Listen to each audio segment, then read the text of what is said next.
સો કેમ છો જ્ઞાન સહાયક મિત્રો? તો તમે જેની રાહ જોઈ રહ્યા હતા એટલે કે જ્ઞાન સહાયકનું અંગ્રેજી વિષયની જે ભરતી થવાની હતી તેનું મેરિટ આવી ગયું છે. તો મેરિટ જોવાનું કઈ રીતે? તો સૌથી પહેલાં તમારે જવાનું ગૂગલની અંદર તમારે સર્ચ કરવાનું પ્રી જ્ઞાન સહાયક.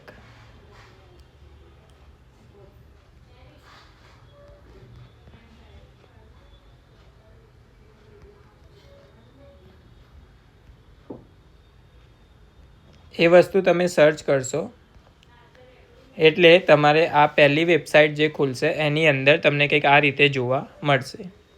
એમાં તમારે નીચે જવાનું એટલે અહીંયા પહેલો જ ઓપ્શન જોવા મળશે કે અંગ્રેજી વિષયની જ્ઞાન સહાયકનું મેરિટ જાહેર થઈ ગયું છે. એમાં તમારે નીચે જવાનું, અહીંયા લખેલું હશે પ્રાઇમરી મેરિટ, એની ઉપર ટચ કરવાનું એટલે તમને કંઈક આ રીતે ઓપ્શન જોવા મળશે.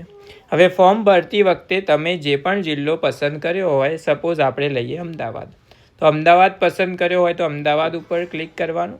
એના પછી મીડિયમ આવશે ગુજરાતી, એના પછી તમારો વિષય અહીંયા આવશે ભાષા એટલે કે અંગ્રેજી. એમાં તમે સર્ચ કરશો એટલે તમને તમારા જિલ્લાનું મેરિટ લિસ્ટ જોવા મળશે. તો મેરિટ લિસ્ટ કંઈક આ રીતે હશે. ત્યાં તમારું મેરિટ નંબર હશે, ટાટ નંબર હશે, ડિસ્ટ્રિક્ટ હશે, તમારું મીડિયમ, તમારું સબ્જેક્ટ અંગ્રેજી, કયા વર્ષમાં તમે ટાટ પાસ કરી એ.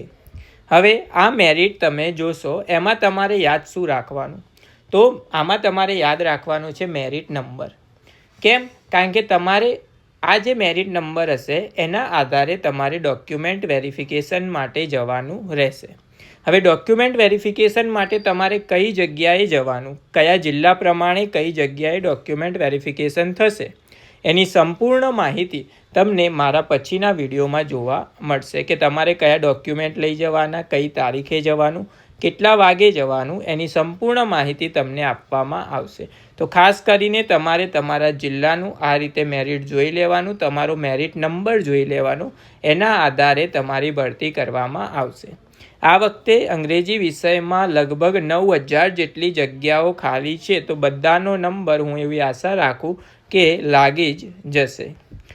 જો કે અમદાવાદ જિલ્લામાં આપણે જોઈએ તો કુલ જે મેરિટ ભરેલા છે એ કેટલા છે? 254 લોકોએ ફોર્મ ભરેલા છે જેમનું મેરિટ અહીંયા આપવામાં આવ્યું છે. તમે તમારા જિલ્લા પ્રમાણે આ રીતે કંઈક મેરિટ જોઈ શકો છો.